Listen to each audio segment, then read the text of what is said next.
सूर्य हमारे सौरमंडल का सबसे अहम और महत्वपूर्ण स्टार है, जो पृथ्वी समेत सभी ग्रहों को आपस में जोड़े रखने का काम करता है।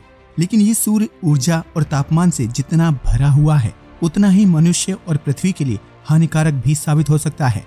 ऐसा हम इसलिए कह रहे हैं क्योंकि सूर्य की सतह पर कई तरह के सौर तूफान यानी सोलर फ्लेयर्स निकलती रहती हैं, जो बेहद गर्म और खतरनाक होती हैं।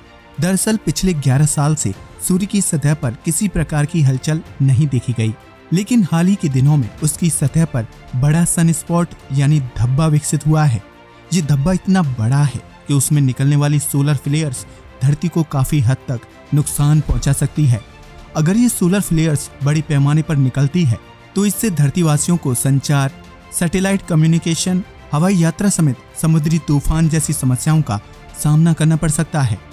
वैज्ञानिकों की माने तो हर 11 साल में सूर्य की सतह पर काफी बदलाव देखे जाते हैं, जो उसके तापमान और ऊर्जा पर प्रभाव डालते हैं। पिछले 11 साल से सूर्य शांत था, लेकिन अब उसकी सतह पर हलचल देखी गई है। वैज्ञानिकों ने सूर्य की सतह पर बनने वाले इस सनस्पॉट को AR2770 का नाम दिया है, जो आकार में काफी बड़ा है और धरती की तरफ घूमता दिखाई दे रहा है। AR2770 से पहले ही कई छोटे सोलर फ्लेयर्स बाहर निकल चुके हैं, लेकिन अगर ये बढ़े तो धरती पर संकट के बादल मंडरा सकते हैं। पृथ्वी की तरफ घूम रहे इस सनस्पॉट ने हमारे वायुमंडल में आयनीकरण यानी आयोनाइजेशन की क्रिया तो शुरू कर ही दी है, लेकिन अब तक किसी बड़े घटना के संकेत नहीं मिले हैं।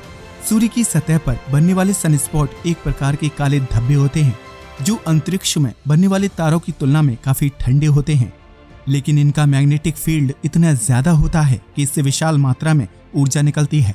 इसी ऊर्जा को सौर ज्वाला या सोलर फ्लेयर्स के नाम से जाना जाता है। इन सोलर फ्लेयर्स को सौर तूफान या कोरोनल मास इजेक्शन भी कहा जाता है। सूर्य की सतह पर बनने वाले इन सनस्पॉट्स का आकार कई बार 50,000 किलोमीटर व्यास यानी डायमीटर का भी होता है। सूर्य की सतह पर बने AR2770 नामक सनस्पॉट की पहली तस्वीर अमेरिका के फ्लोरिडा में रहने वाले मार्टिन वाइज ने खींची है। इस धब्बे का आकार मंगल ग्रह के बराबर है, जिसके अंदर कई छोटे छोटे धब्बे मौजूद हैं। National oceanic and atmospheric administration यानी NOAA का कहना है कि ये सौर तूफान अंतरिक्ष में बहने वाली इलेक्ट्रोमैग्नेटिक करंट में बदलाव पैदा कर सकते हैं। साथ ही धरती के चारों तरफ मौजूद इलेक्ट्रोमैग्नेटिक फील्ड में इलेक्ट्रॉन्स या प्रोटॉन्स की मात्रा को बढ़ा या घटा सकते हैं, जिससे धरती के कम्युनिकेशन सिस्टम पर असर पड़ सकता है।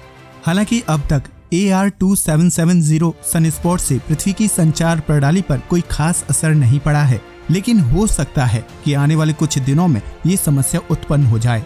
लिहाजा आप सभी सतर्क रहें। आज के लिए बस इतना ही। वीडियो पसंद आया हो तो इसे लाइक और शेयर करना मत भूलिएगा।